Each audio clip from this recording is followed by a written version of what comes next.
Welcome back to I Am Fun Size. We've made it. We've all made it to 2021. And look who is on the horizon, but our beautiful Horizon from Apex Legends. I love that face. That was a cute little face. That little like, we like to do glamour shots, like That's anything you really, anything. I think it's going to be my new headshot. I should have taken a screenshot of you and sent it to you as a love letter. That's what I really should have done. Yeah. How are we sounding and looking, everybody? Since I know this is like Auntie is coming back from the dead here, and I want to make sure that everybody is hearing and everybody is on your seeing. Twitch. Hang on. I need to get on your Twitch so I can see the chat because I'm Okay. on Zoom. Okay. Hi, Talon Poppy. Thanks for giving us the heads up.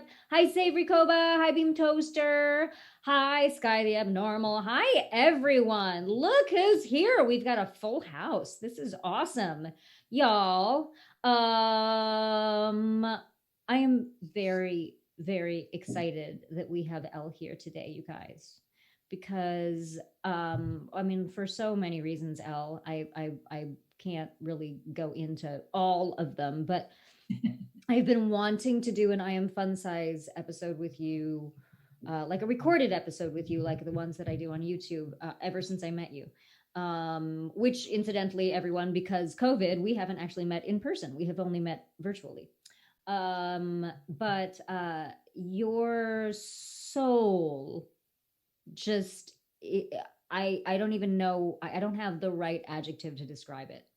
And I am admittedly running on empty right now because I got like 5 hours of sleep, and even that was not good. So I'm probably going to lose a lot of words during this. I'm usually significantly more eloquent. Don't tell her the truth, guys. But I've been wanting to do this with you because I Am Fun Size is such a special thing to me, and it's such a specific thing in that it's not about voice acting, and it's not about like I want to talk about your career, and I want to hear, I'm sure everybody else also really wants to hear things about voice acting and your trajectory, but it really is so much about how we have faced our life's challenges, whether the ones that we have faced and conquered or the ones we're still struggling with right now. And God knows the world is in a crazy place right now, and so there's a lot to be talking about at this time. So to have you as the first guest of this year to me is really, really special, because I know that you are such a deeply sensitive and feeling and empathetic person that it couldn't be more perfect to have you here. So thank you so much for hopping on. It means a lot to me, and I know everyone in chat is losing it. They're just so excited to see you. Were you able to get on there so you can see them? Yeah, I'm looking right now. Okay, good. Somebody said whose hair is longer. I'm like, I don't know. Oh, it's definitely yours. It's definitely yours. And I just got mine cut. But I'm pretty sure it's yours. Because mine pretty long. Yeah, mine right now just goes down just like, yeah, definitely yours. 100%. I don't know actually if my hair was straightish. I don't know. I think it's definitely yours. I also love your ombre, like how I just love the all of it. I love the all of it. It's so good. I love the all of it. Well, I love the all of it. It's you know, I'm actually a brunette, but as I've gotten older, I've went red. It's weird. It's like my hair actually, I don't know, it's like I'm kind of in between being a brunette and a redhead, but as I've gotten older, my hair actually lightened up and went red.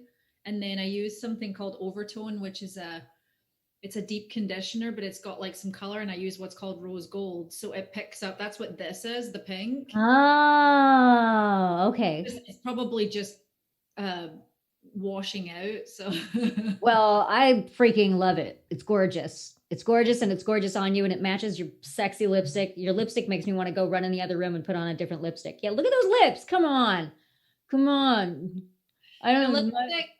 The lipstick is, it's funny. It's I bought something and they sent me like a free lip sample, but it's horrible without I have to put like a clear lip gloss on top of it because it's a weird matte, like it doesn't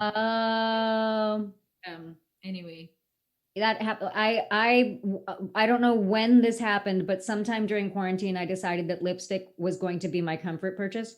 And I think it happened because MAC Cosmetics were so kind as to send me. I'm a MAC Pro membership, and they sent me like a box of random lipsticks, and I was like, "This is so much fun!" And I can't wear any of these colors, so I just decided to start like, I want to buy one new lipstick here. I want to buy one new lipstick, and all of a sudden, I'm like, "Why? Why?"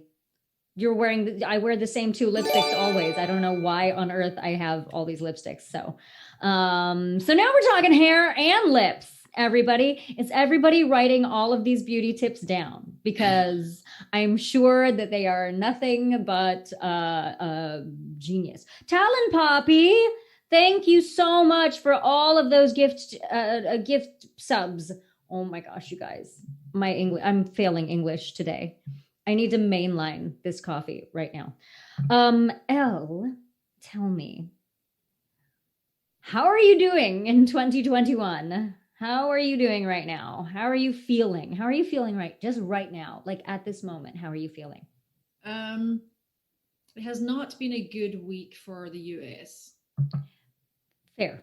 So I think like for me, I have to be very careful because I pick up on a lot of like the collective and group energies. I've always been, such as you pointed out, such as my depth of, I have like, I just always as a kid was like kind of hypersensitive to like the group energy. And so I don't know. I mean, it's weird. It's like my instinct is to be like, awesome, great, everything's wonderful, but that's a lie.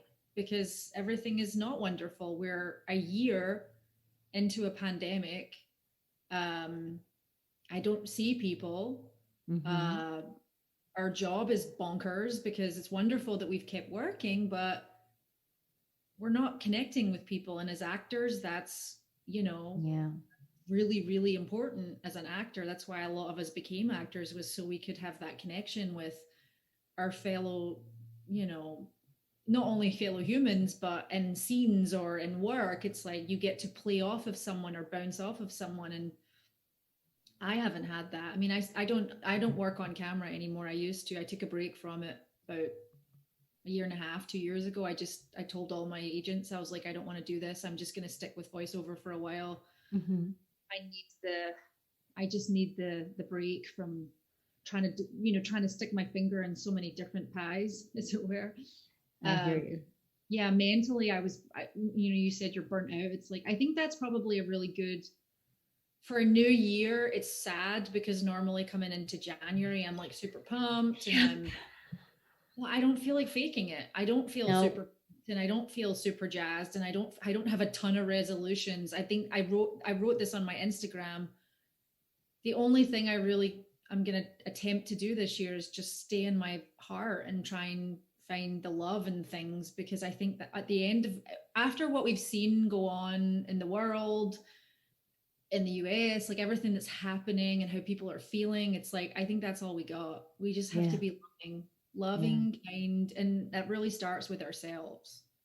And so I think the kindest thing you can do for yourself is to meet yourself where you're at. So that's what I'm doing. 100%. And this is another reason why I'm so glad it's you here today, because we talked a little bit about this via text, but I think it's important that people know that they are not alone in what they're experiencing right now, because you and I, this sort of coming into the year, because I feel the same way you do, in that I'm so used to coming into January, like, it takes a little while to get started after vacation or whatever you had, maybe 5 days a week of break at least, but there was no break from the madness this year. And because everything has been working from home, I had 1 day off the whole of December. And so I'm with you, where I'm coming into this year with a deficit. I'm coming in depleted. And it's interesting that you said my instinct is to say everything's great. But I would challenge that, because I think your natural instinct is, I think that's just the voice that tells you what you should be doing. Yeah, but that's not your instinct. You know better. You know that your instinct is no, I have to be authentic to myself. And not everybody has that instinct. You are someone who has that. I know Mela has that. I know my friend Carolina, like we there are certain people who have that instinct where they're like, I just don't want to, I can't do that. Yeah. And I think it's really important for people to see, and for people to know it is completely okay. It's not okay for us to take that energy and then foist it on someone else. That's No. where it becomes, that's where it would become a burden for people. But it's entirely okay. Though I remember once someone asked me, it was like the third I Am Fun Size episode I did. Someone asked me, how do you stay so positive all the time? And I was like, here's a secret. I don't. Yeah. I can't. You can. One cannot. No. And one cannot expect that of oneself. And especially given what we're, like you said, this, I mean, this week has been obviously,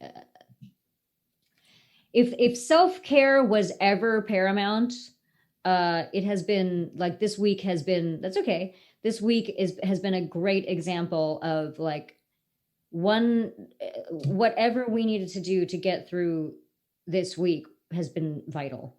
I yeah, and I know for a lot of people, they look to people online to, or quote unquote celebrities, or like some of these famous actors or famous athletes or whatever, to say the right thing and do the right thing at those moments. But everyone is human, and some people don't want to post about it. Some people want to do this, and to figure out how to process this themselves. And I know I'm going through that very much right now, as well. And you, my lovely, I know you go to your equine friend. I know you go to your sweet horse, and I actually would love to I would love to hear you talk a little bit more about your horse and your experience with horses and everything, because I know we've talked about it before, and I'd love for the chat to hear about how healing and special that is for you. Oh, well, you know, I've loved horses since I was a kid. They say that there's a horse gene. I mean, that's like a joke, but I think it's real. I think it's like you either love horses or you don't, because they're so, it's very specific. I mean, you can like horses, but if you're like passionate about horses, you know, it's a very specific thing that people have. And, you know, when I was a kid, I wanted riding lessons, and we didn't have a lot of money. So I never owned a horse. I never had my own horse. Some of my friends did. And so I always swore when I grew up, I was like, when I'm old enough and when I can afford it, I'm going to get my own horse. And so my horse, I did Halo 4 about 7, 8 years ago. And I made enough money on that because we did a lot of motion capture for that. And so I saved up enough money. I mean, I literally sound like a teenager, but it's like I saved up enough money. I specifically was like, all right, I'm going to try and save. And I had been saving. And so I started looking for a horse, but I wanted a rescue. I wanted to rescue a horse. I didn't want to buy a horse. You know, I mean, I still would pay for it, but I didn't want to like buy a horse from someone. I wanted to get a horse that was potentially needed, you know, rehabilitation, or needed a rest, or, you know, and could become my family. And so I started working with a bunch of different rescues around Southern California, and I tested a lot of different horses. And then the interesting thing about my horse, her name is Nochera, which she's actually an Argentine thoroughbred, and she was imported from Argentina as a polo horse. And there was a guy at the barn that owned her, and she's beautiful. I mean, people have seen pictures. She's this big black. I mean, she's gorgeous. She's a really stunningly beautiful horse. I mean, she's older now, but you know, when I got her, she was probably like late teens, which she was still in her prime.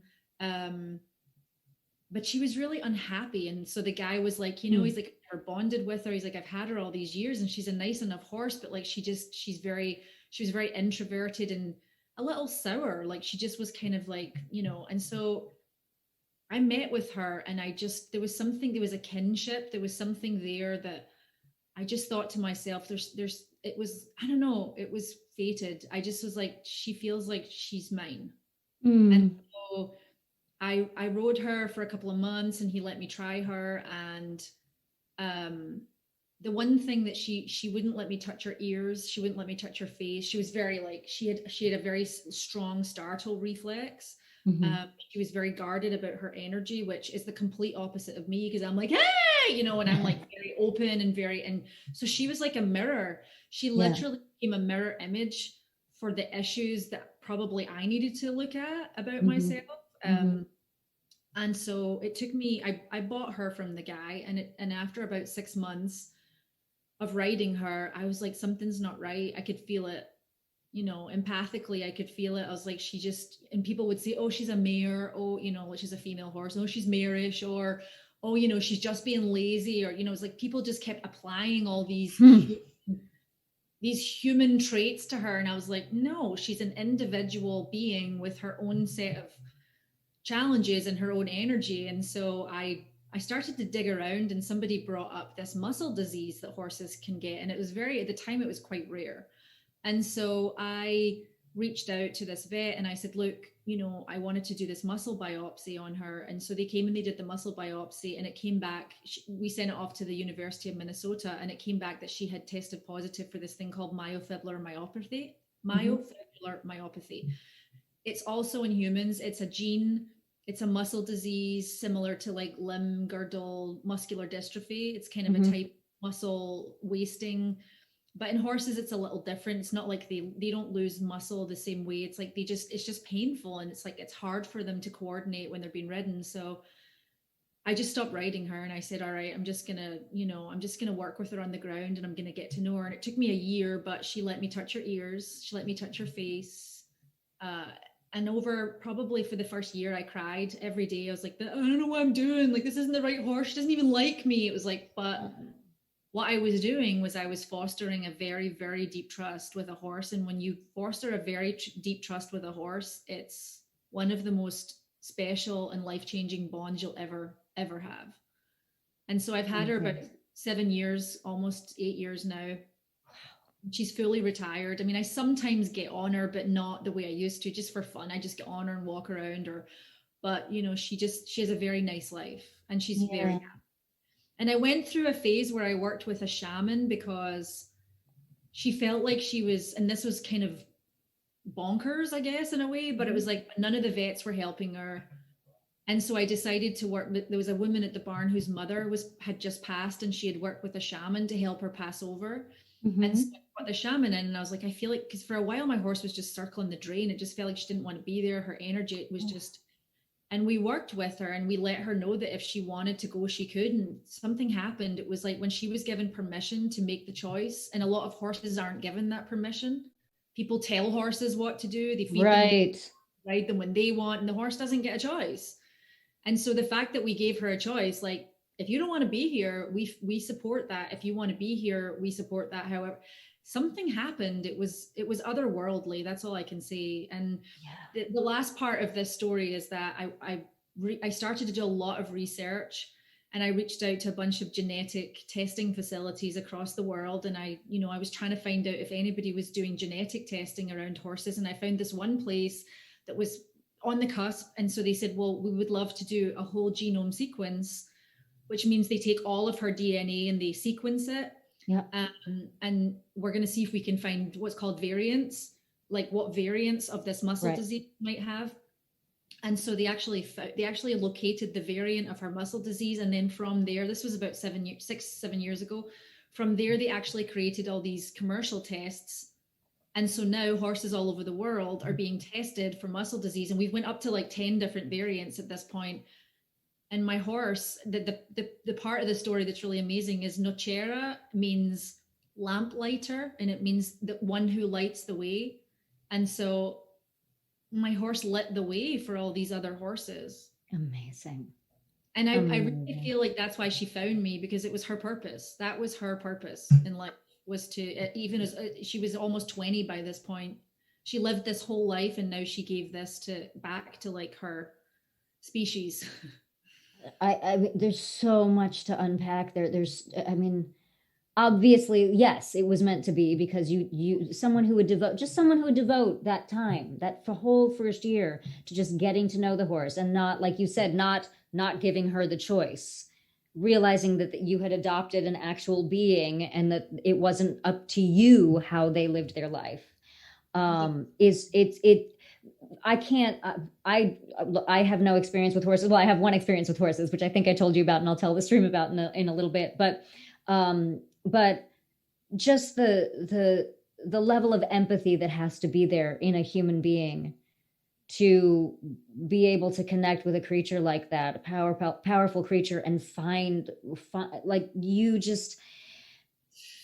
obviously were able to see the light in her even when she didn't know how to get to it or find her way to it. Say that again. It's making me cry.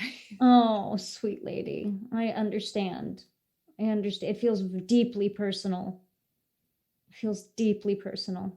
It was like, I didn't realize that I had some things happen in my life, and I didn't know this, but I had PTSD and I didn't know it.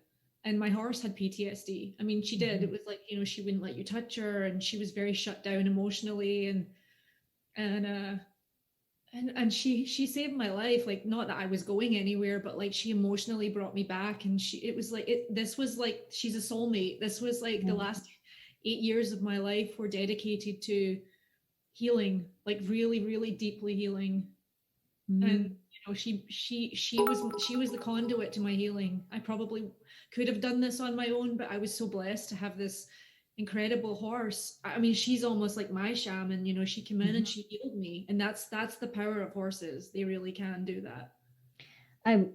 Someone actually asked in the stream if I feel this way about Charlie, and what you're describing is exactly what happened to me when I adopted my dog, because I was in a very low place at the time, and he was sort of the harbinger of all good things, but I really didn't know. I had no concept of what it meant to love yourself. I didn't even like myself, let alone love myself. And to this day, I get annoyed when people are like, "Oh, you have to love yourself before you can be in a relationship with anyone else." And I'm like, "Fuck that. That makes everyone feel like crap. Why would you do that to someone who's already hurting or already broken?" But being able to have a creature like Nochera or like Charlie to be able to, and I know it's a very different bond as well. Like, I know that there's a reason there is equine therapy. There is a reason that people go to entire retreats to spend their time with horses specifically. But when you have that incredible loving creature outside of you that you have this bond with, and all you want is for them to be as happy and as themselves and as fulfilled as possible, you can learn so much about how to treat yourself, because you immediately start taking care of that creature the way, one way or the other, theoretically we're supposed to be caring that much for ourselves. But I think a lot of people who are as open-hearted as you are, or as I like to think I am, find ourselves in situations through our life, whether romantic relationships or familiar relationships or whatever, where we lose our sense of self and we lose our sense of caring about our own needs, and end up putting someone else's, for better or for worse, above our own. And I just think it's so beautiful when you can learn so much about how to take care of yourself, when you see how well you love uh, another creature like that. Yeah, I think one of my biggest life challenges was that I probably did do that too much. I probably cared too much for other people and other, I mean, I've been an animal rescuer for probably 20 years now. I rescued cats. I've worked with horse rescues. My dog is a rescue dog. Um, I don't tend to, I don't judge people if that's what they want to do, but I don't tend to want to buy, or I want to Yeah. like work rescue. I want to rescue, take an animal that's already been taken out of a bad situation or been born into a bad situation, and give them a chance. And I think that very much it comes from my childhood, because I did not have like the childhood that I, that I did not grow up feeling secure. I did not grow up feeling wanted or loved. I just didn't. So I think that probably created a, I think it probably like, I mean, I think also we come in as who we are. And I think I came in as me. It's not like, but I think that my formative years, I think I was very badly bullied in school. And I've touched on this with the Horizon thing. Like I did not know until I was an adult that I had ADD. I don't have ADHD, which is a whole other different, I have ADD, Right. which basically I struggle with focus. And I was very, very bright in school, but I was struggling and nobody knew. And it was like I would get into trouble for, daydreaming, or sometimes I would be staring out the window, or I would be coloring or drawing while the teacher's speaking. And it's not that I wasn't taking in what they were saying. It's just that I have a hard time. Like I have to split my focus, or I get hyper focused. And then if I get hyper focused, I get anxious. So it's like, so I just kind of would split focus. And so I don't know, I found over the years that a really good way to get outside of yourself for me personally was to get involved with charity work or rescues, and that just became like animal rescuing made sense to me. And I fostered over the years, and I pulled animals out of shelters and then found them homes. And I don't do that so much anymore because I have my hands full. I have a dog, I have a horse, I also have cats. It's like, I have my little stable of companions. You do. You're like your own Disney movie. Yeah, but that's yeah. And I've kind of got to a point now where I'm like, I spent a large part of my life doing that, and now I don't feel the need to do that. There's plenty of people there that rescue. Now I just want to focus more on potentially living my life and doing things that I maybe didn't do when I was younger because I was hurting, or I had trauma, or I had undiagnosed PTSD issues. So it's like, I'm kind of a late bloomer, but I'm here for it. I mean, I don't know how late you think. I mean, you're not 129 like I am, so you're not a late bloomer. I don't think you're I don't think of you as a late bloomer. In my teens or my early 20s, like that was like my 20s were a very difficult. Some people they figure things out enough. So I just feel like a late bloomer is because I guess my career is starting to peak now.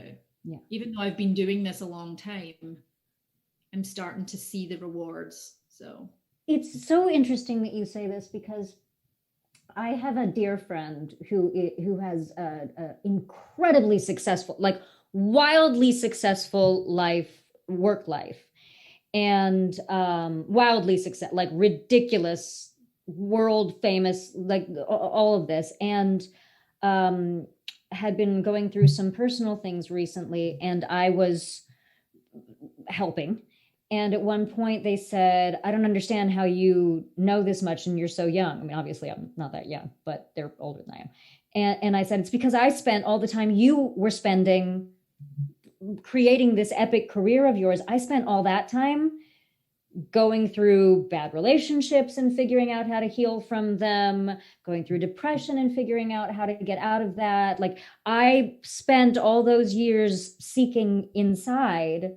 And so maybe my career didn't really look the way I wanted it to, or even at moments where it seemed like I was doing really, really well, I wasn't. So that had to be what I was studying. And so it's not that I would bring you into this as well, because it's not, I think, that we're late bloomers. It's just that we had a different focus for the first chunk of our life, and thankfully, especially now that you're focused on voice acting right now a little more than on camera, it's not like there's an expiration date.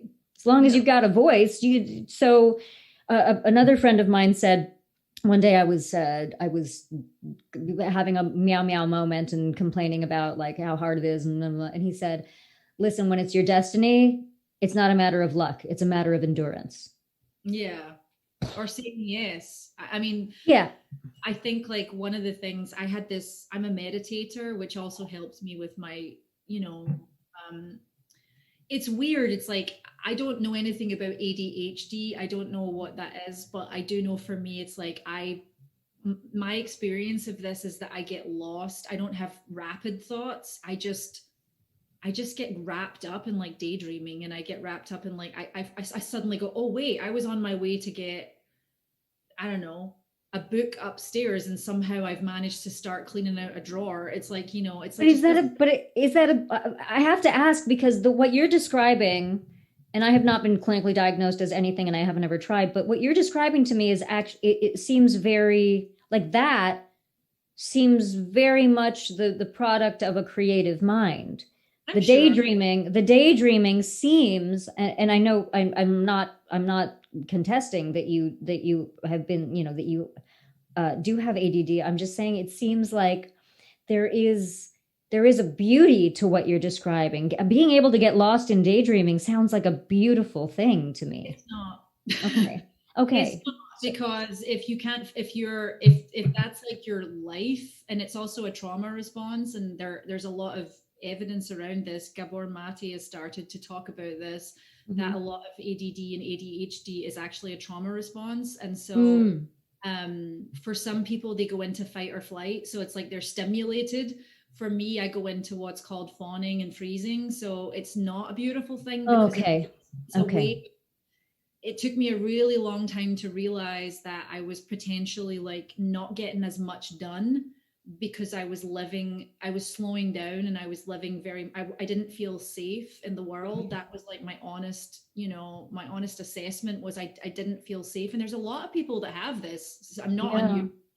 It's just that a lot of people don't realize this, or they get misdiagnosed, or they get told they've just got anxiety, but for me, I wasn't anxious. I was just freezing. I just wasn't getting on with stuff. I was kind of hiding, and I was isolating, and I was slowing down. And that's Mm, wonderful, but it's not when you're trying yeah. to, that's wonderful if it's a cognizant choice, and I'm just Right. a self-care day. But when it's a Right. daily struggle to show up, because you're like, I know I have to get this done, but you find yourself doing anything but that. It's a distractibility thing, and and that's like a life. I mean, that was like for me in school, it was like that's where it all started. Was like I wasn't a troubled, I wasn't causing trouble, but I guess I was in trouble, because my teachers, they didn't understand it, and so they were like, we don't understand, she's so bright, she's so capable, but yet she just seems so checked out a lot of the time. And so that was it. It was like it was it was just a not showing up. So now I mean, that's not I mean, I guess what I'm saying is, it's not like I was distracted to the point where I was just not there. It was more an internal process of Yeah. it's a struggle. It's a struggle to show up. It's a struggle to apply yourself to things that other people might not have a challenge applying themselves to. Between I you and my last guest on here, Jeannie Bollet, who is a beautiful, another incredible open soul like you are, and she said that it's the first time she publicly admitted that she was diagnosed with ADD.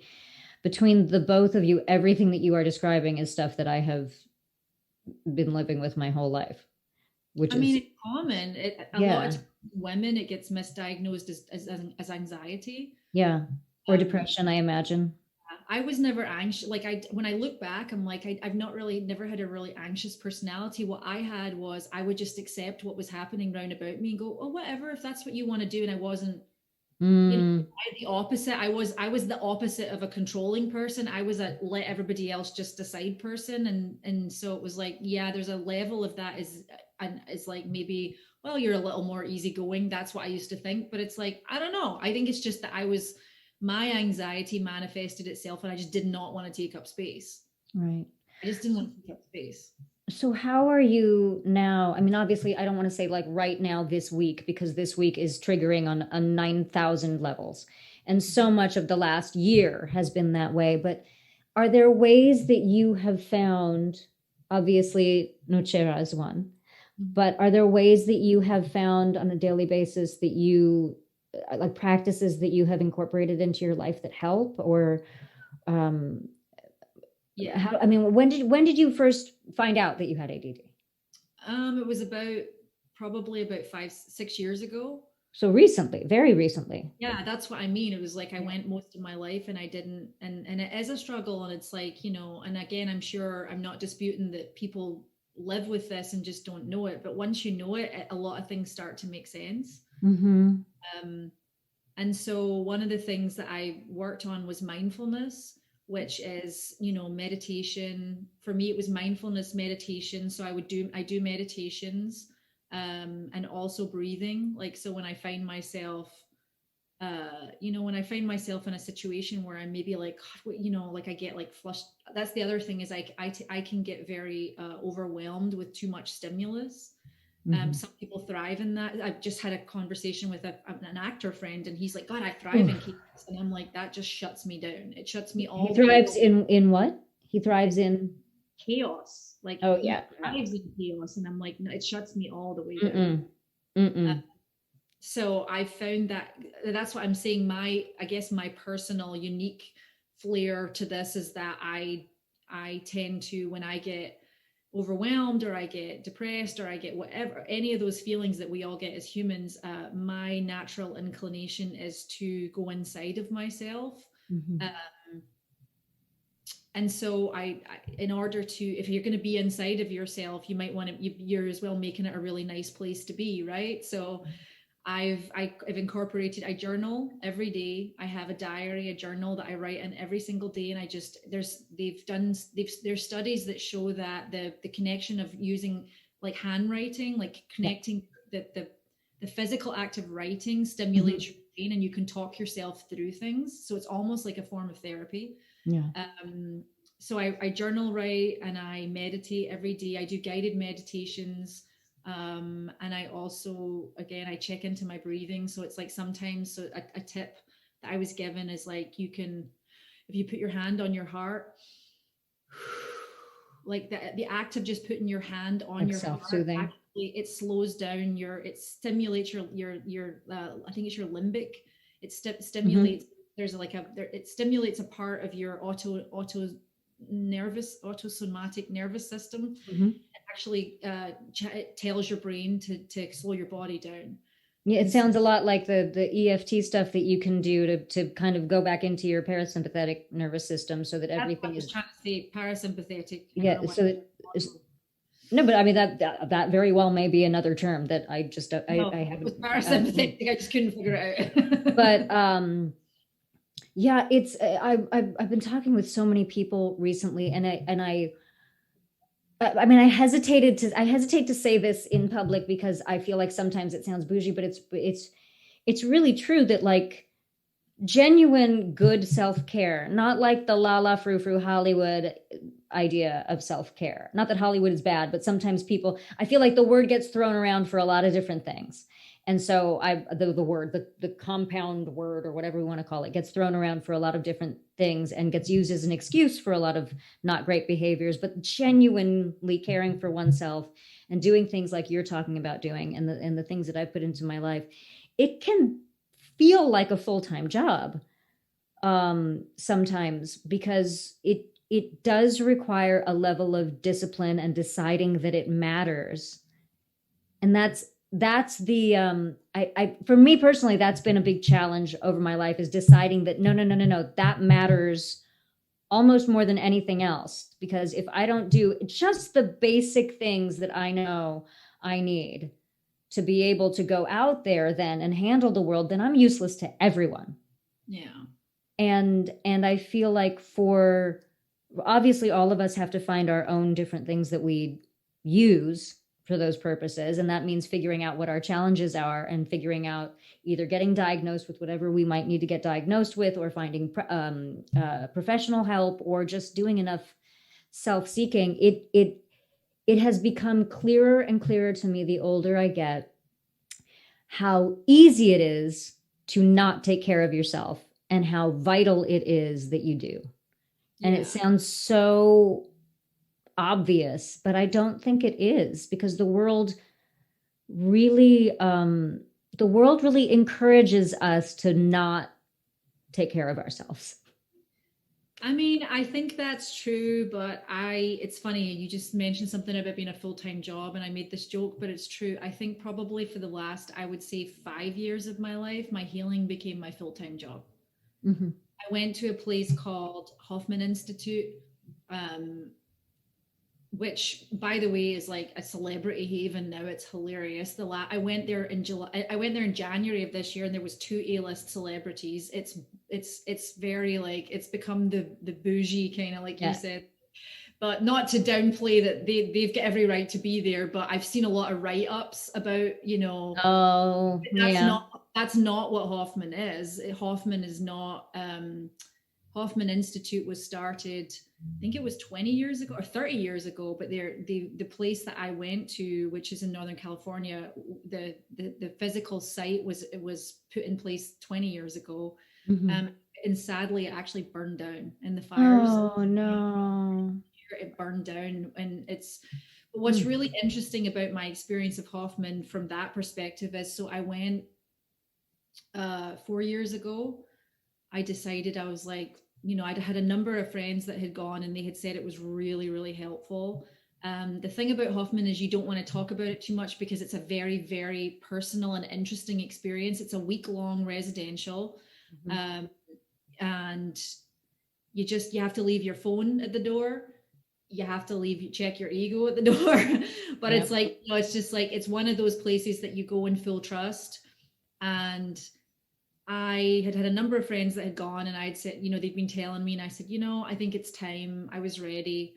And I went, and it was extremely eye-opening because what they deal with is patterns. So their whole thing is that they believe that we all work off of subconscious patterns from our parenting, and it's not our parents' fault. It's not a blame thing. Your Mhm. parents are who they are because of their patterning, then their parents are who they are. So it's a lot of generational patterning and sometimes generational trauma for a lot of families. And so their whole thing is that they bring you back to yourself, instead of looking out to the rest of the world, it's your fault, it's your fault, it's their fault, well, they did this Right. to me or that happened. It trains you to go inside, and it trains you to sit. It basically trains you to sit with your own emotions and to become less emotionally reactive. uh, Mhm.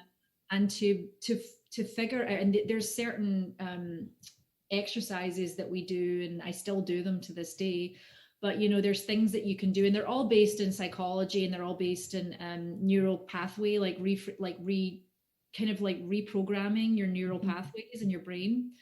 um, and that for me was the life changer, and it was about 4 or 5 years of this. I just threw myself into it. I've been to Hoffman. I did Hoffman the first time, and we had to leave because there was a flood because it rained, Mm. and then the side of the mountain fell down and knocked down the office, and we had to be evacuated. Oh my The God. second time, yeah, the second time I went, there was a wildfire and we had to be evacuated. And then the third time I went, which was January this year, we made it through, and then the site burned down a couple of months later. Yeah, they need to find a new place to have that place.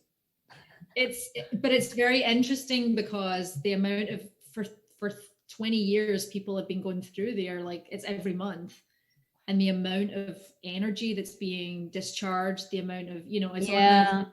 a sulfur, it's called White Sulphur Springs, and it's on this sulfur site, and it's actually the site of the first ever spa that was built in the United States in the 1800s. Wow. It was a Victorian spa, and they used to go to the sulfur baths. So Wow. but it's had a wild history. It was a brothel at one point, and it was a hospital for World War Equally II. healing for some people, I'm sure. So, but anyway, that was the point to that. Was I just, the last 4 years I did throw myself into this because I was like, I want to try and figure myself out, and I want to be happier. And I don't Mhm. want to just, and a lot of people, I know this for a fact, a lot of people they're running on a lower percentage than is necessary because we're struggling to cope with the world and Yeah. what's there and what's coming at us and what's expected of us. And then you couple that with the fact that we all have our own issues, we all have our own patterning, we all have our own wounds, our own core wounds, our own family wounds. It's like we're all in need of self-care. Yeah. That's Yeah. one person in the world who isn't. It's, again, like there's so much to unpack from what you just said. When you say that there are so many people who are running just kind of at this subpar energy for themselves, I think it is I do think it is a majority of the population.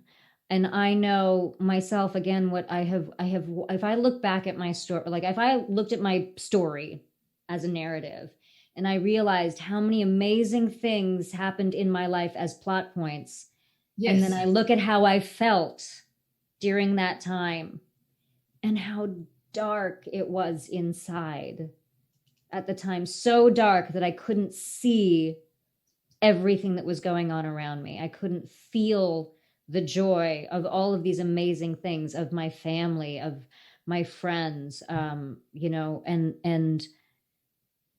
even with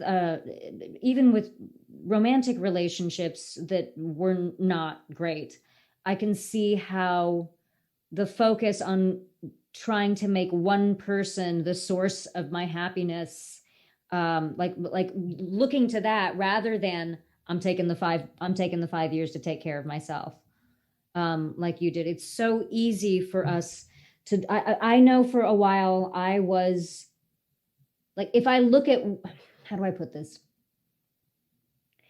if I look now back on all of that time, and I think, what is the thesis statement, or what is the one action that got me in all that trouble? It was a desperate desire to give away my power in every way. I didn't want it. I wanted someone else to be. I just, please. I know that there's something outside of me that will make me happy, because I don't know how to do it.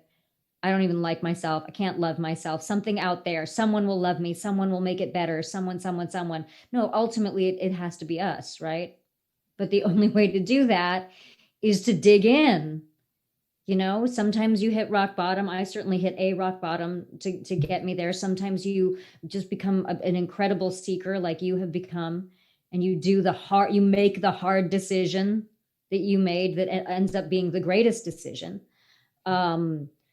But yeah, and add to that we all want to succeed, and we all want to create greatness, and we all want to manifest abundance and all of these things that we talk about. But it seems also that the flip side of that is a sense of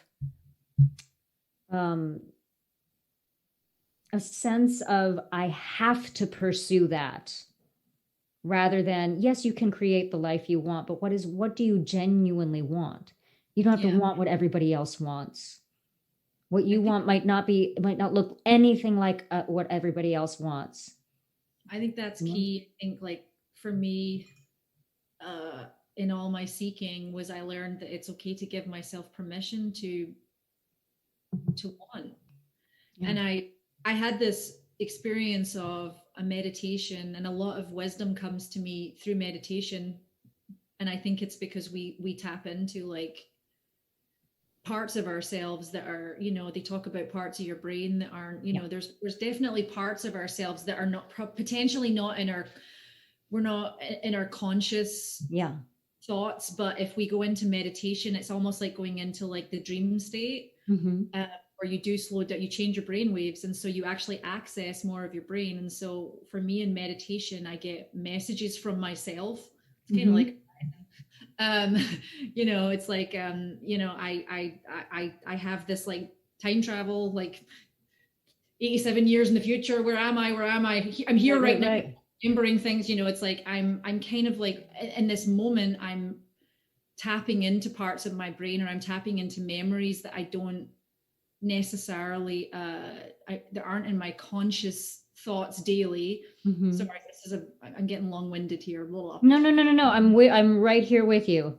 I'm super here with you. Okay, good. But the thing that I found was, I had this meditation one day, and I kept getting this message, and it was, let yourself be known. Let yourself be known. Let yourself be known. Over and over, I just kept getting this, like, message from myself that was just like, let yourself be known. And I was like, I am known. I'm known. Like, I have a social media platform. People know who I am. And then I realized what that meant. Yeah. Like, let yourself be known. Let yourself feel safe enough to just, and for me, it was do the work. Do the work. Get to the point with yourself where you're so right with yourself that any of that other stuff doesn't matter. It's not about being known by other people. It's about being known by yourself. Mm-hmm. Like, know yourself. don't distract yourself, you know, allow yourself to feel, allow yourself to be, and that's hard. And it sounds like a no-brainer, but that's actually hard because It's incredibly hard because it is often looked at as selfish or self-centered, and it is self-centered because our journey on this planet is with ourselves. yeah. And we're the only person who's with us 24 hours a day from the moment we are born to the day we die. And so if you can't take the time to know yourself, I mean, like, it is a struggle to justify that sometimes to the outside world. Yeah. And I have never gotten there through meditation. I don't know if I should be admitting this on a stream, but the only way that I've ever really found that, I remember the first time I did mushrooms, I remember getting to a place, and actually the message I got was, oh, this is the place you need to aim for when you meditate. Oh, and from that point on, when I would try to meditate, and I say try because I have not been consistent with it for most of my life, or for any of my life really, that is the sort of the goalpost. Like, I'm like, okay, just if there's any way that you can find your way back to that spot without something in your system, that's the place you're aiming for. And I know that there's been a lot of research recently, especially done on psychedelics and their use in PTSD and antidepressant. Yeah, exactly. It's this, what's his name? The Michael Pollan's book, that about all of that research has been really, really eye opening. But, yeah, the most recent time that I did them, I remember getting very close to some message coming, and then I kept thinking, oh, I got to check on Rick. Oh, I got to check on Charlie. Oh, I got to check. I just got to check. I have to check on them. I have to check on them. And I got a message which was laughing at me and saying, okay, I get it. I get it. You just want to be distracted by other people's needs right now. I'm always going to be here. You're always going to be able to find me. It's just going to take a little more focus, because you're going to have to do it through meditation, and it's not going to be this way. So it just means you're going to have to focus up a little bit more, but I'm always going to be here. That sense of that voice is always there was very heartening. It also made me feel a little bit like God, Anjali, you failed again. But that's the Asian side of me that just considers everything an A or an F. I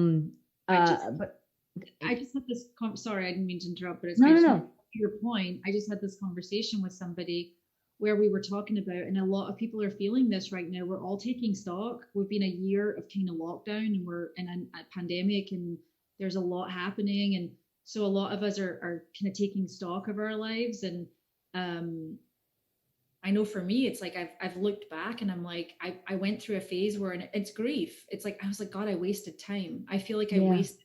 I was like, I wasted time. I wasted time with this. I wasted time with that. I wasted time thinking that was going to work, or, and it's like, and then I sat down and I really thought about it, and I was like, this is the truth. And there's a lot of young people that are checking in here. And the truth of it is, you can only be where you're at. Mm-hmm. Nothing is wasted time, because the more life you live, the more knowledge becomes unlocked. And the more knowledge that becomes unlocked, that gives you the ability to look back and go, wow, I wasted time. Because at the time when you were quote unquote wasting your time, you didn't have the knowledge. You were doing the best that you were doing with the knowledge that you had at that time. And that's the beauty of that time that you spent. Potentially it's time where you were hurting, you got hurt, you were in a bad place, whatever it is, it's not wasted time, because it's time that to this current space for you to go, wow, I feel different now, and I want different things. And that's the whole point of life. And I think the chat's nuts because they're like saying that we're not focusing on the well, yes, no. And I just want to say one thing. I've had to say this before with another guest. Chat, I adore you all. And Elle, yes, we are going to get to voice lines and all of those things, but please understand that on these I Am Fun Size streams, our main focus is to be able to chat with my guest, but also to be able to dive deep into some issues that you don't necessarily get to hear us talk about in other interviews. So you'll get to hear us do voice lines all over the place. People are going to ask us questions and we're going to happily do them all over the place. But here is a place I want to offer a space for our guests and for you to come and talk about more difficult things and more personal things.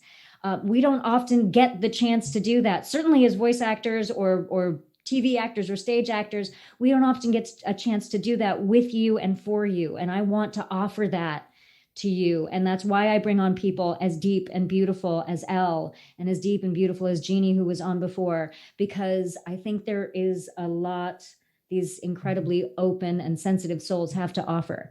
So trust that we will get to those voice lines, and we will get to your questions about voice acting and all of that stuff. And any questions that came up online or in the Discord that we do not answer during the stream, one or both of us will go back and handle those. I promise I'm going to go through all those things on the Discord. I'm going to go through all those things on Twitter. You will not be left hanging.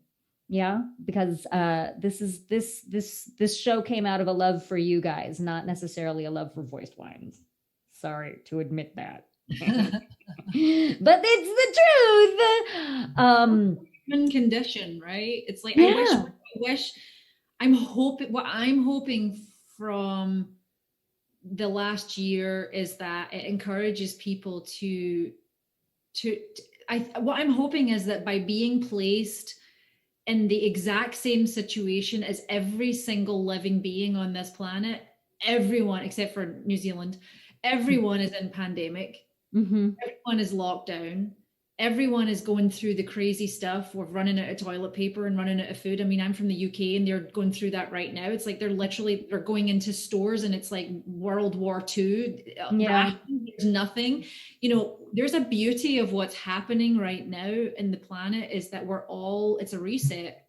And so we're all getting to experience the same difficulties at the exact same time, with the hope that it brings us to a place where we can really see that we are a community, that we are all one. We're not, and we are individuals, and we should all celebrate our individuality, of course, but we're actually all one. We're a community of human beings, and the more that we come together with each other and for one another, the faster we're going to solve a lot of these problems that we've been plagued with for, I don't know, all of humanity. Forever.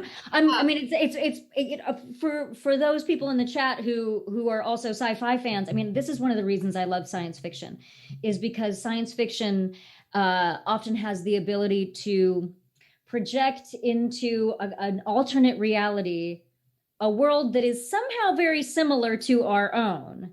And so it's able to comment on things that we experience or things that we do that are maybe not desirable.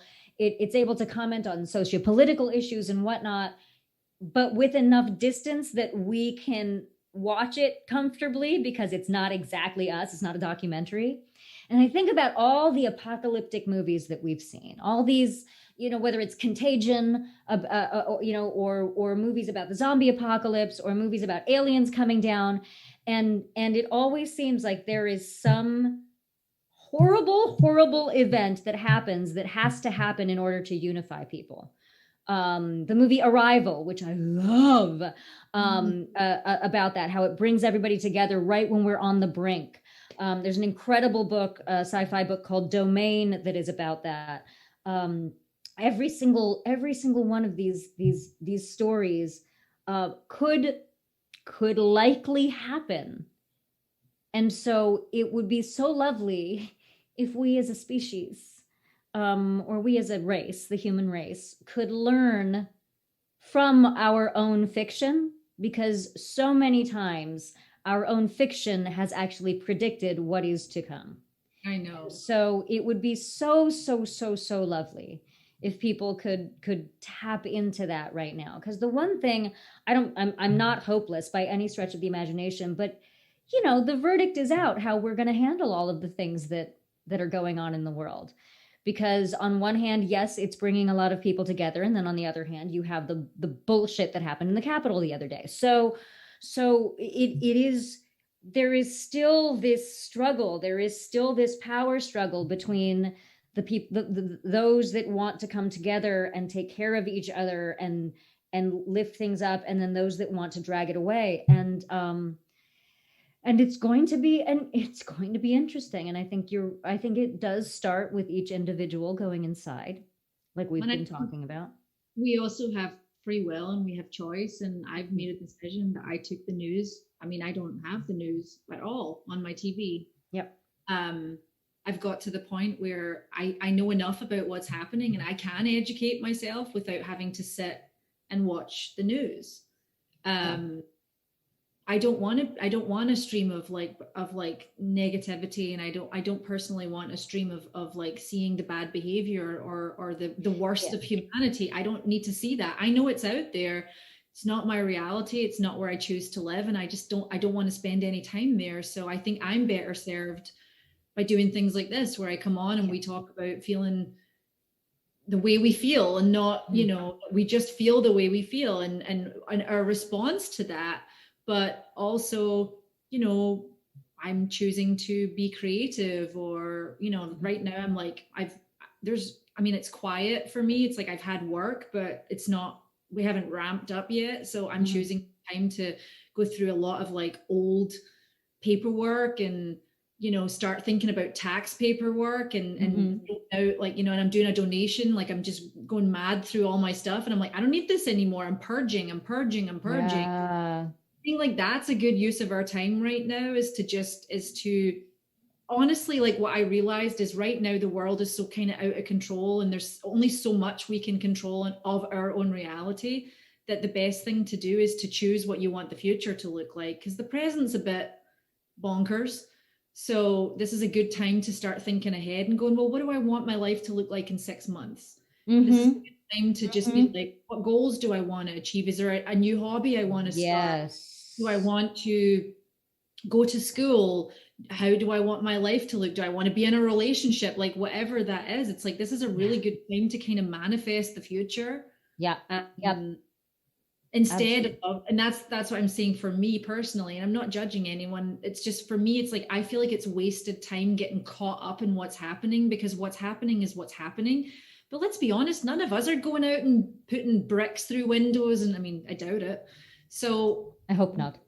No, but those people are reacting in the way that they're reacting, and that's, they're doing that. But I'm not gonna be part of that energy. I'm gonna choose to put my energy to, I don't know, toward what we want to be true, rather than toward what might be happening in the now. Yeah, and I think that's how we slowly make changes. We all have to we have to become what they call sovereign. And it's like when you're in your sovereignty, you're in your own energy and your own power. And when you're in that place, it's like what everyone else does is what everyone else does, but you have the choice. You can choose to do it differently, and you can choose to feel differently. And I do feel differently. Like I'm tired, I'm exhausted, I'm stressed out, I'm dismayed, and also like I just found out last night that a beloved member of the voiceover community passed away from COVID. Who? Well, I'll tell you offline. Okay, tell me a bit later. Okay, yeah, obviously. Oh my goodness. It's yeah. So, there's real life happening, and this was very tragic. It was very unexpected, and so it's like, live your life, because what's happening now is a blip. In 2 years, we'll look back, and again, I don't want to have any more time of looking back and going, God, I feel like I wasted that time. I wish I'd done it differently. I'm like, I don't want to do that. I just want to live as much as I can in the present, and try and plan for the future, and spend as less time in the past as possible, because the past is.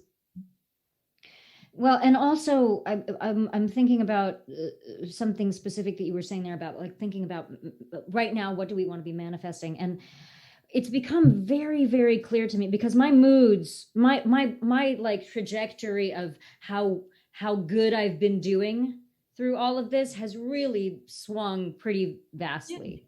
Yeah, like but not like from day to day. I mean, like there's been like a full sine wave situation going on here. I don't know if it's a sine wave. I can't remember math, but just picking up words now. I did all the math on purpose in high school, so I would never have to do it again. But what I have noticed like what I have seen evidence of in the tangible world that I am so glad to finally have seen evidence of in my own life is that if I am feeling great, or if I am having a certain amount of things are just in flow and coming to me, I look to what I was thinking about like 3 to 6 months before. Yeah. Where was my mood? Where was my focus? What was I single-mindedly focused toward? So many times, and then if I'm feeling like crap, the same thing. Well, were you worried about what's happening now happening? Because you drove yourself right into that by thinking about it so much. And I've seen so much clear evidence that I'm just like, you are driving the car. And just like they say, don't drive towards the headlights because you'll crash. Anywhere, wherever you're looking, that's where you're going to go. And so if we are all looking to all of, like, we need to know the plot points of what's going on. Like you said, I know enough news to know what's happening, but we need, I personally cannot deal with the 24-hour news cycle. I can't even really watch full news talk shows anymore because it's too much for me. It goes too deep. Sometimes if I have the mindset where I want to expand on stuff like that, I will read deeper. But I can't do it with the 24-hour news cycle is just not good for me. I don't think it was really ever meant to be that way. No. And I know it wasn't ever meant to be that way, but yeah, I think you are absolutely right that our power is better spent right now focusing on what we want to be, what we want to create, and letting the other stuff die because we've stopped feeding it. Yeah, that's really very much. And again, and I do want to reiterate that this all sounds very like some people, like I know me, it's like I'm saying this, but there's days where I think I said this to Dion Ambrose, and I don't know if you're on Dion, but you know, made a comment last night about I don't know, I'd written a post about something and gosh, I can't even remember what I'd said, something about purpose. And I said, but you know, some days it's enough to just get out of bed and show up, and you don't have to do anything, and you can just be in your feelings, and you can be in where you're at, and don't try and change it. That's another thing. So this has become very important to me, is I no longer try to change how I'm feeling. Yes. It's a very bad habit that I got into as a young kid because I was afraid of my parents. And so I started to always try and anticipate everyone else's moods and anticipate whatever. And I would try and change how I was feeling, and I would beat myself up that way. And it's like, now if I wake up and I'm like, I'm feeling fragile today, then guess what? This is the day I'm fragile. Yep. And I do my best. And the best I can do is I probably just avoid people because there's no point in being like, that's the day I go, I'm just going to read a book, or that's the day that I'm not going to pick up the phone and I'll just text people back and be like, hey, I'm not feeling it today, but I'll call you tomorrow. Right. Like, that's the way to just give myself permission to be 100% where I'm at. And I really feel, sorry, I feel strongly about this because we're saying a lot about, you know, you should be doing this, or you should, or not you should be, but advice on, but we're all struggling, and this looks different for every single person. And we can come online as Anjali and Elle and we can make these posts, but it doesn't mean that we're not struggling, and it doesn't mean that because we're in Apex Legends or because we have other work, or you know, we're all humans. And so the best advice I can give to anyone is just, if you're in a place, talk to people. If you're feeling down, if you're struggling, if you feel alone, if you feel, just talk to people. And you'd be surprised. A lot of people feel that way, but they don't want to, you used a word earlier, burden. They don't want to be a burden. So I think a lot of us are kind of sitting in our own experience. Do you remember at the beginning of this? I don't know about you, but at the beginning, it was like for the first month of this, every day was Zoom calls with friends. People were FaceTiming. It was like we were all, it was like a meteor was going to come and hit the earth, the way we were connecting. And then we stopped, and it's like, we probably could do with going back to that. I see, all right. So I hate to admit this, but at the beginning of this, I did not like the reason it was happening, but I was like, I'm sorry, I have an excuse to not go to parties, to not be social, to actually be at home alone with my husband and my dog and potentially just be in another room and just with the dog or just with my husband. Like we have finally, it felt like there was permission to not do all of the to not do. Now, there was a whole other level of doing that I ended up taking on that drove me crazy, because by the end of the first month I was like, how am I busier right now than I was, and I'm not leaving the house? I don't understand how that's possible, which is, you know, my own sickness of must do more. You're not distracted by the outside world. You're not in your car. Well, yes, but no, because I allow myself to get distracted by things in my immediate, in like, yeah. I am a, like, I am a, if there are 30 seconds free in my schedule, I will fill it with something. And it is not necessarily the deep work or the fulfilling stuff that we would, you know, you think at the beginning of this, we were all like, I'm going to write the next great novel, and I'm going to run 20 miles a day. I'm going to do all of these things. And instead I was like, the bills and the this and the, so it became very anxiety inducing the way I was. But the point is, I was like, oh, I hope this lasts for like the whole month so we could just have a month off. But it ended up not being a month off for anyone.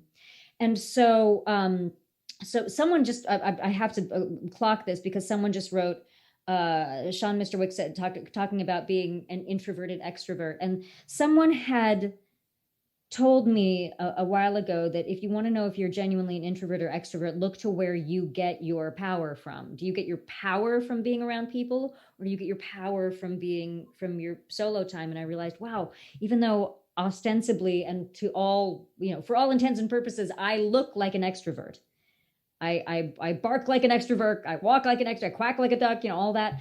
But I am happiest when I can do. I think that's called being an ambivert. I think that's an ambivert. An ambivert is a combo. And I'm that. It's the combo. Oh. Like, it's the ability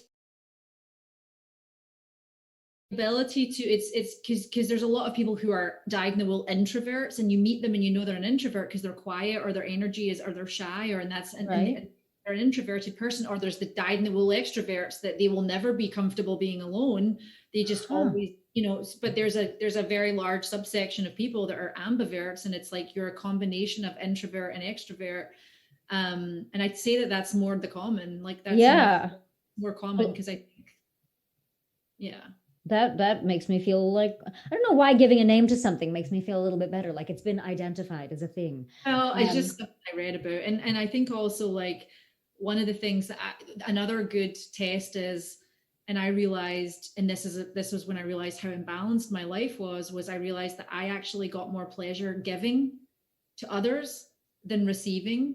Or taking, or and some people get more juiced and gassed and energized from taking, and there's nothing wrong with that as long as it's in balance. You have to give and receive. For me, it was like all I ever did was give, and it was so it's so fun. It's so fun. And it's not a way to live, and it's a trauma response when you're a person who just gives and gives and gives and gives. Yes. No, of your energy, absolutely. Like you said, it's got to be a combination of the two. It can't be all. It can't be. It's usually a boundary, and this is something I learned about, like on my 5-year walkabout into spirituality, and what makes me tick is like that I didn't always have healthy boundaries, because I let people transgress me. I wasn't transgressing others. I was allowing people to take from me, or I was allowing people to not treat me in a way that was kind or thoughtful or fair, because human interaction should, for the most part, to be a balance. And if there's people in your life that you don't feel the balance, you know, where you don't feel like they're giving and receiving, then those are not people that are going to make you feel good about yourself. There's going to be people that energy. And then there's also, am I a person that drains other people's energy? I probably was that at my life. Before I went on my walkabout, I was probably a person that talked the ear off people. I was like, oh, my problems. And that's when I was like, you know what? Everyone's got problems. Go figure yourself out. Stop leaning on other people. And I say that and I roll my eyes, but I really mean that. It's like, at some point we need to learn to not lean on other people. And that's a very hard lesson. It's very hard for a lot of Well, people. it's part of what I was talking about before about that desperate desire I had to give away my power. And I think it was because I didn't want to be responsible for my own happiness. But when you realize that if you are responsible for your own happiness, you have the agency to create it. There is a joy in that. When the scales start to tip into realizing that you have power, not just responsibility. Yeah. That And you you have the ability to do that, and I think for me it really changed the game when I started realizing, wow, I mean, I did some crazy shit to try to get anything, find anything outside of me that I could give my power over to, and or anyone that I could give my power over to, and it's not like power, but it was just the sense of I just didn't get how fun it can be to choose. And yes, there are days when I like, look, right now I know I might sound energized, but I am exhausted in my heart, yeah. in my soul, in my head, my I can see it in my eyes. face. Having to look at myself, I'm looking at myself and I'm going, God, I feel tired. Yeah, there's I a feel reason I am only looking at you right now and not looking anywhere down I this know part I'm of the trying screen. not to. I'm like, don't look at yourself No, because I but do. it's because I got you there because I'm with you, and I want you to know, not just this chat to know, you are so not alone. You are so not alone in feeling this because yeah, I mean, I'm very blessed that I happen to have a job right now where I am required to stay in a room alone and do nothing but go from here to work and not allowed to, not allowed to really do anything else. And that is fantastic. But I feel like I could do this. I feel like I could pause time and do this for a year and I wouldn't necessarily have get it all back, you Yeah. know? And so um, the beautiful thing is that the more we are able to identify that and be able to talk to each other, and folks in the chat saying, like, I'm seeing people saying the same thing, everybody is coming together and taking care of each other. And the more that we can lean into that and lean into and trust that people understand that, you know what, I'm not going to make any phone calls today. I'm Yeah. not going to talk to other people. I'm sorry, friend. I'm not going to hang out with you or whatever it is. I mean, this is one of the reasons why I am immensely grateful that you said yes to doing this. Oh, that hair is luscious. Please don't worry about it. That hair is still as luscious as it was. It looks a little bit like it's on fire, which I love. Like the red is like so coming out. But seriously, like the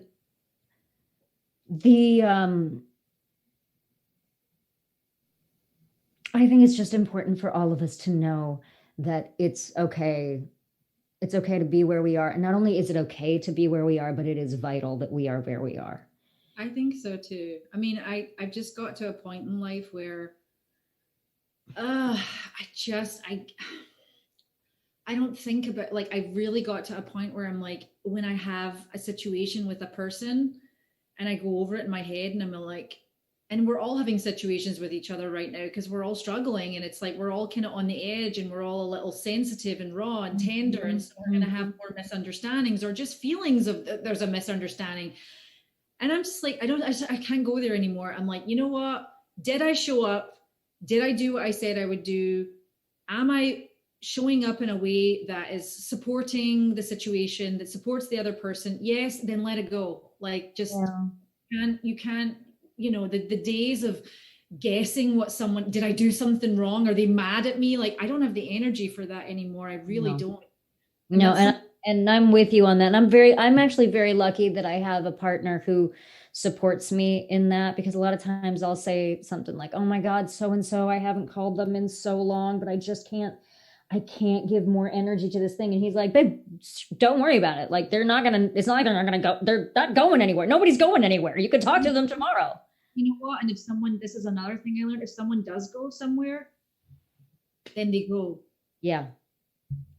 That's like, I've got to a point in my life where I refuse to bend over backwards or put myself out in any way that I used to do, where it was like I was trying to solve all of the problems for all of the people, and I was always like trying to like figure out, like, and I'm like, enough.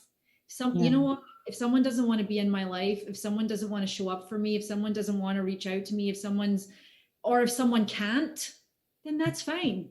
Mm-hmm. That's fine. And it's like, I don't take that personally anymore. I just Yeah. don't. And I used to get all worried that I'd done something wrong, or, or how can I show up more? And it's like, you can't. If somebody doesn't have the bandwidth for whatever's happening right now, they just don't have the bandwidth. And Yeah. you adding more energy to that situation doesn't make it better. Yeah. I love Unless the thing. unless they want to talk about it, and unless they want to discuss it. But if someone's just like disappears or ghosts you or just pulls away, or just doesn't, I don't know, like, let them do that. That's my best Yeah. advice to Yeah. myself. And to not take it personally. Yeah, let them do it. This is a hell of a year to be leaning into the 4 agreements right now, because they're so simple. They're so simple, but that one is like, that one, it's so hard to be like, you know what, if they disappeared, it's not personal. Everybody's fighting a war we know nothing about. Everybody's handling things in And I'm their hearing this a lot, actually. I'm hearing people talking about friendships, relationships, family members, that people are breaking away from each other. And I think that's also part of this current time. It's like, we're finding our pods, and things are being righted. And I think I think we're personally going through like a collective healing. I think there's a lot of healing that's happening, but healing is painful. And so there's going to be situations, people are losing jobs, and it's terrible.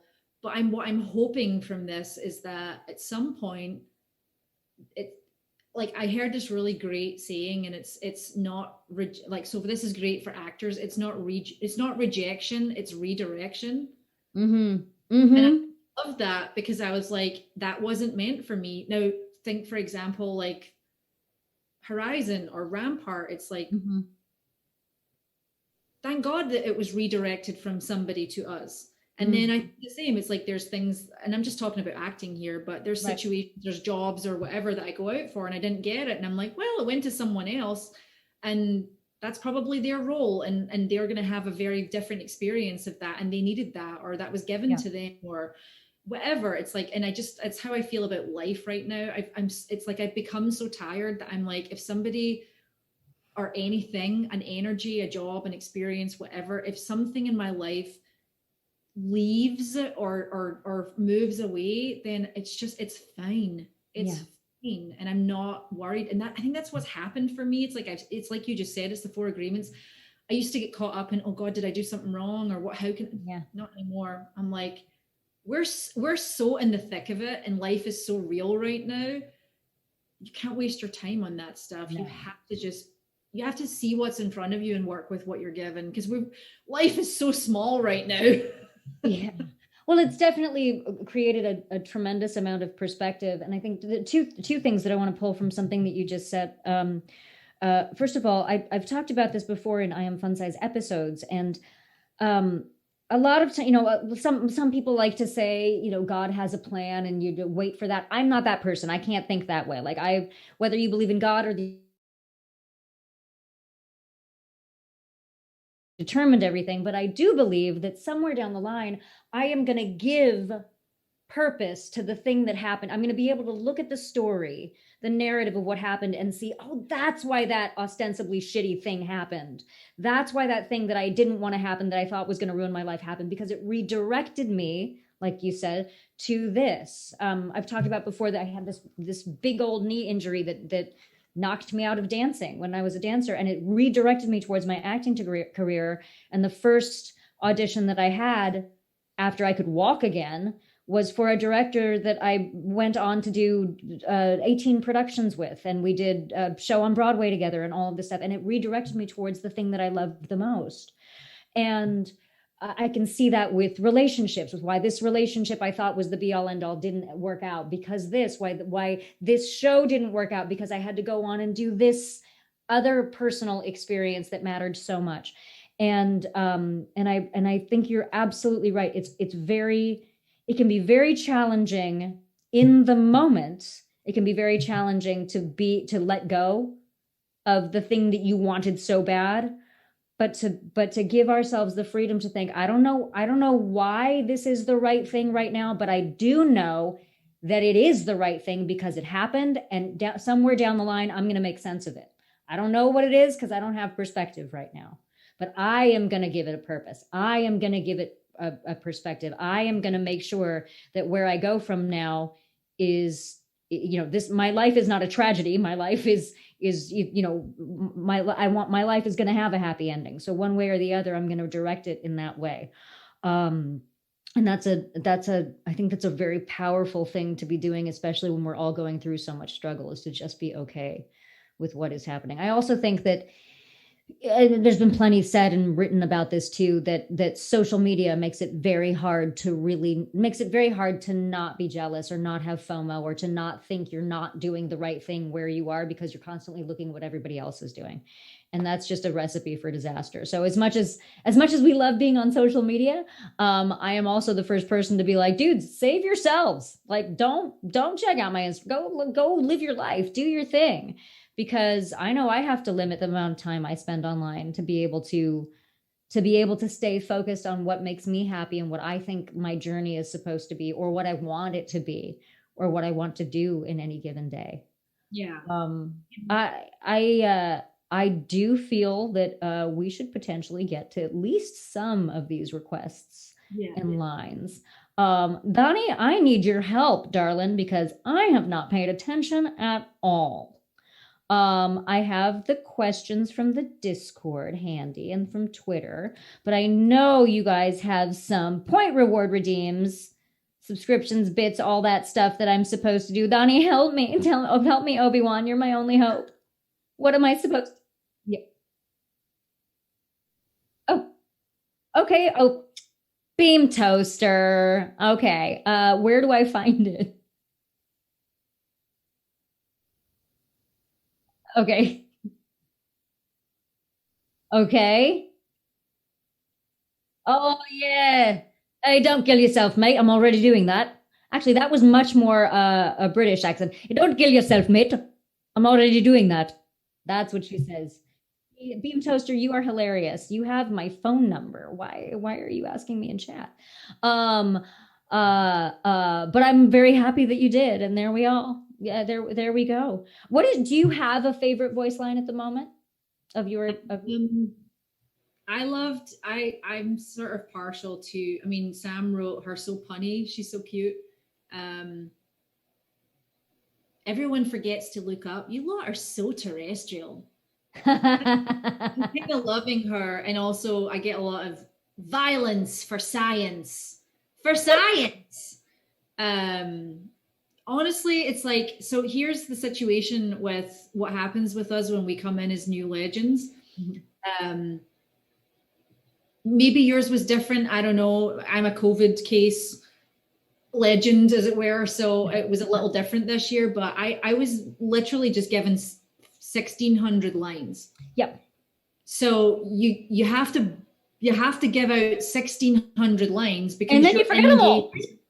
Yeah, so it's all your in-game lines. Yeah. Which apparently Horizon has a lot of them.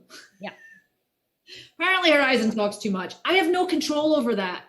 Tell your community. I get questions every day. Why does Horizon talk so much? Can you not talk so much? I'm like, I'm not the dev. Yeah, you guys, Elle is not talking so much. That's Horizon. Elle was paid to talk so much as Horizon, but then Horizon in the game does that. Oh, wait, I'm more. If we write the results of the violence down, it becomes science, right? I don't even know if that's a line. Fan-dabby-dozy. That is amazing. Go for it. Is fan-dabby-doozy a line? That's an actual line. So I'm jealous that you get to say fan-dabby-doozy. That would be Rampart, I guess. That's amazing. Horizon's lines that there's a lot of Horizon's quirks and a lot of her quips that are 100% from my childhood experience, and I actually feel bad because I didn't think about this at the time, but there's a lot of people that don't know what the hell I'm saying. Oh, that's the same with Rampart too. Like so much of the lines, the Cockney slang that Rampart is saying, and I'm obviously not from the UK, so I kind of put it together, but like there's plenty of stuff that we have no idea there are plenty of people who are going to be like, I'm not entirely sure, but I know that this is supposed to be here. I feel bad, but you know what I love about the gamers and the fans, the gamers, like I just love that they go with it. I love that. I love you for it. Like the fact that there's just stuff in there, and it's so cute to me that people come in with these lines and they go, "What does that mean?" And then I try and explain it. Like I didn't think at the time when I started saying Bampaw in Egypt. Yeah. Who's going to know what that is other than somebody who's from Glasgow or from Scotland? Like the majority of the world is not going to know what a Bampaw is. Yeah. That was a new one for me. And Egypt is kind of off. It's kind of. Yeah, Bampaw is the same, like a Bampaw or a bad guy. Like, we were just trying to find, like, I would be like, ooh, can I say it this way? And Sam was always like, yeah, sure. Amazing. So that, like, we were trying to find quips that were very, very unique to both Horizon, but also to me personally, which is probably for you. It's the same for everyone. I'm sure Mela did that. Oh, goodness me. I know that a lot of us added things that were personal to our experiences. But yeah, I love that. I love how game they were, no pun intended. The Respawn folks just letting us kind of play with that.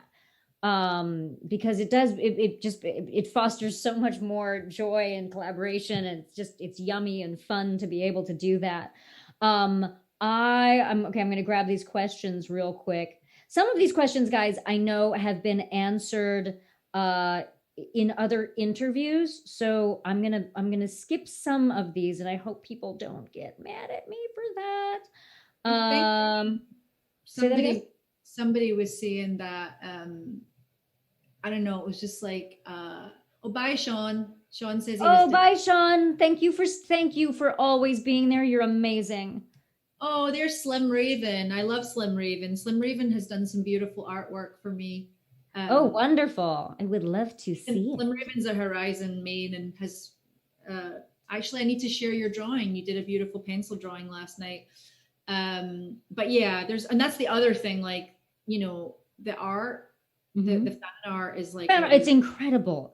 Yeah. It's I don't know if you know this. I know the folks here who've seen more episodes know this, but I Am Fun Size came out of a Fan Art Friday that I asked for, because I was so overwhelmed by the generosity of the community that I was like, you know what, you've been wanting to do something like this for ages, and you've been keeping yourself from doing it because it's not perfect, but who the fuck are you to say no? Like, you need to get it together and make this offering to the community. And I don't have that kind of artistic talent, but what I do have is my experience.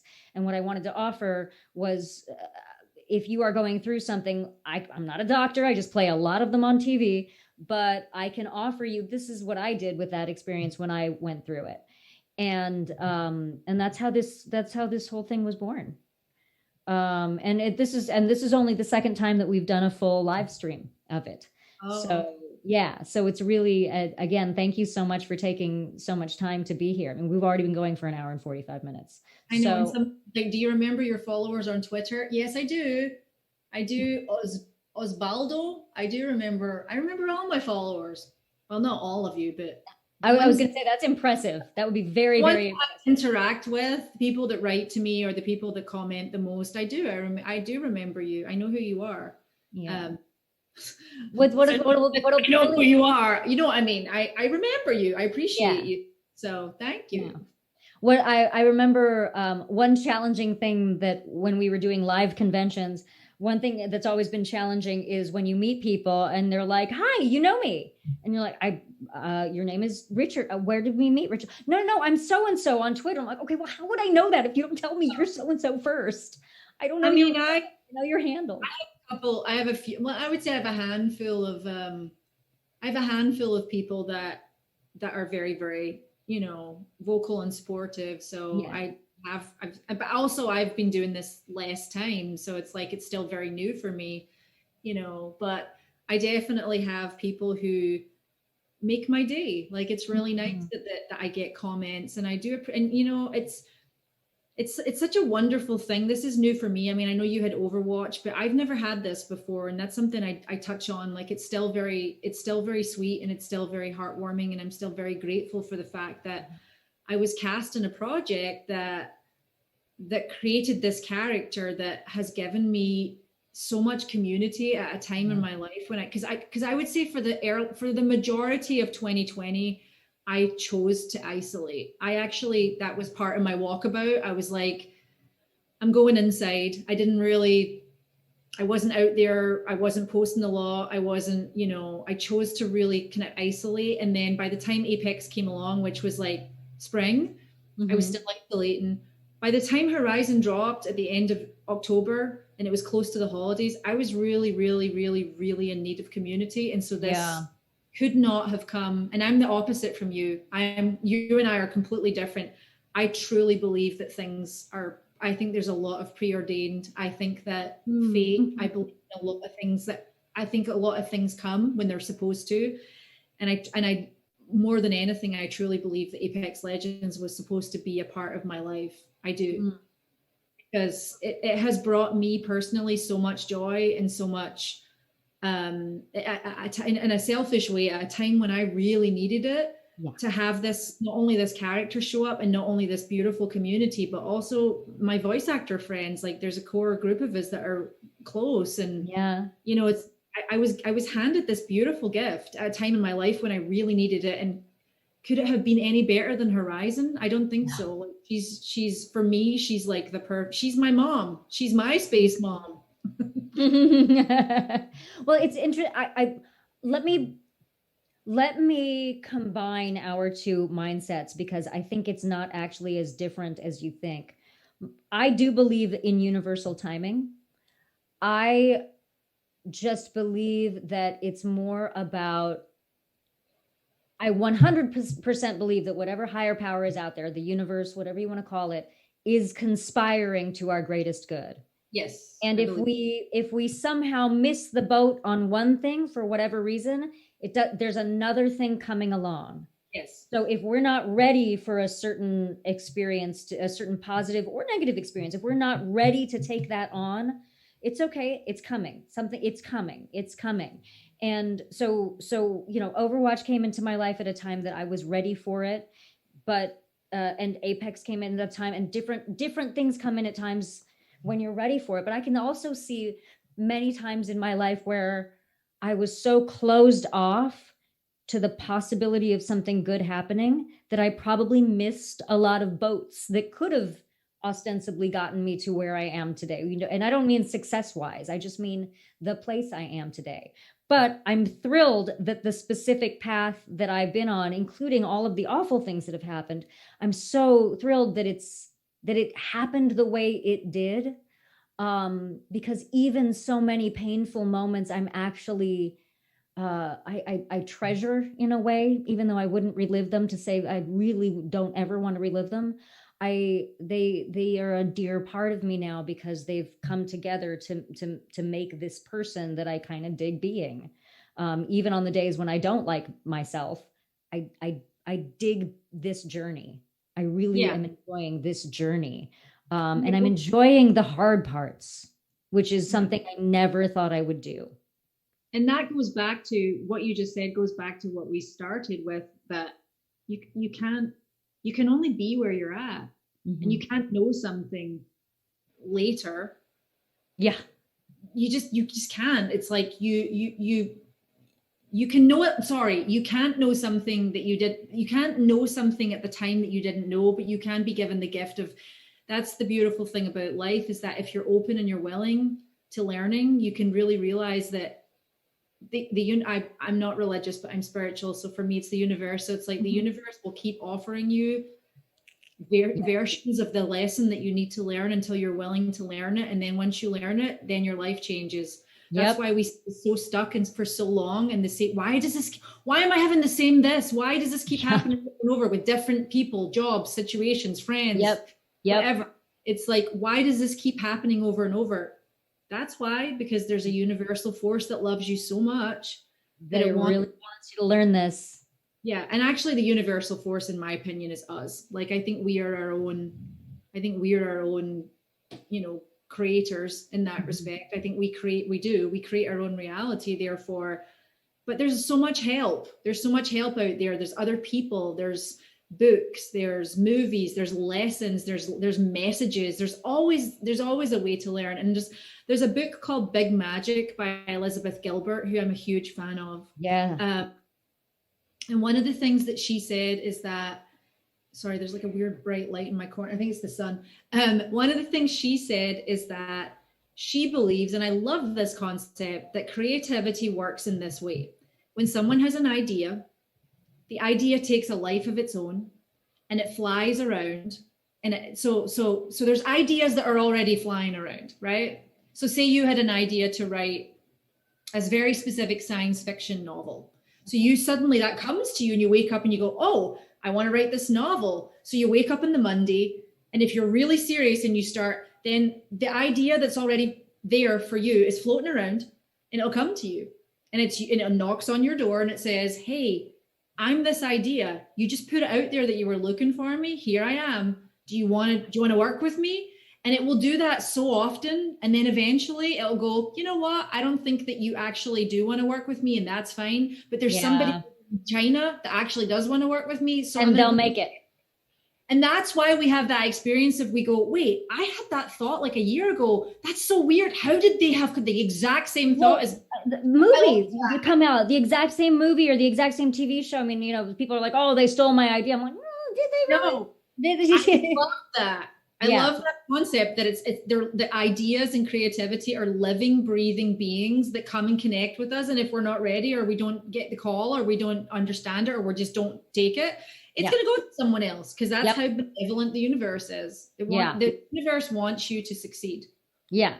And so when someone else, quote unquote, steals your idea, no. They didn't steal your idea. The universe gave it to the person who wanted to bring it to fruition at the moment. There are plenty more ideas, and there are plenty more things to do. I am going to scroll through these real quick and see if there is one. I probably have to go in about 10 minutes because no, I'm going to have to go here in 5. So we're good. You know what? We're going to do this one because so many of these questions, you guys, were questions that people asked about that you can totally find in other interviews that the two of us have done about our experience auditioning for the roles or things about it. But this was something that someone asked on Twitter, and I think it's a perfect way for us to end this conversation. So the question was from Dr. Aikenshake, if I'm pronouncing that right. And my question is for the both of you. What is one message you would give to your fans during these difficult times? And I saw your answer on Twitter, and feel free to add or change or repeat or whatever. If it's a message directly to fans, then I would say. Well, let's change that. Let's I think it's a message. What message would you put out there to the community? Because I don't know about you, but I don't say fans. I can't. It's a weird thing. I don't think.